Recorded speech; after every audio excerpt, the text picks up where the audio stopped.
జాబిలే తళుకుమన్న చుక్కని బాధ్యత దొరుకుతున్న హక్కుని దేవుడై ఎదుగుతున్న భక్తుని సూత్రమై బిరియనున్న సాక్షిని పాతలు కొత్తని ఇప్పుడేమంటారు పోట్లాటలు శాంతిని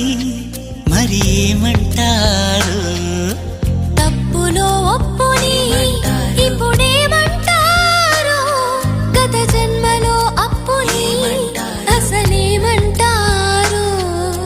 నాలో నువ్వు నీ ఇక నీలో నేను నీ